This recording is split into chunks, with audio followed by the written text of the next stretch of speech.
Dit is vandag my werk. Ding net op kan spring. Hierso is die skuur. 6000 bale word in die skuur gepak. Doer agter. Hier is my hot rod. My ou squeezer. Die deur uit. Bale wat hulle nie soekie, maar hulle is ander dag se worries.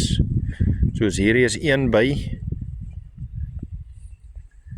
Nog 'n by met my ou squeezer. Nog 'n by. Ons moet dan in die volgende paar ure 3 dae moet ons hulle volpak. En dan daar so is die eerste lot bale wat gelei word, wat nou nog gaan inkom. En dan gaan ons hulle hier wegpak. Sommer so gou. En daar's 'n trein ook. En 'n koringstoor. En dit is wolkerig. Kyk hierdie lekker pype.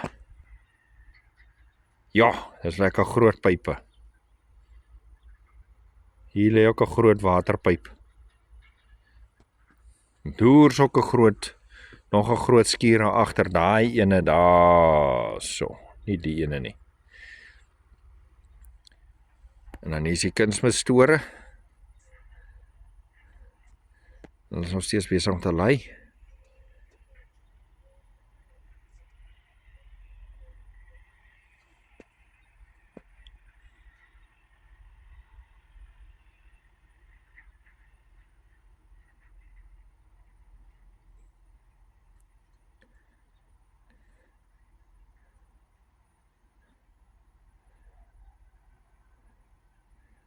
Nou sit hy die bale bo op die lorry neer.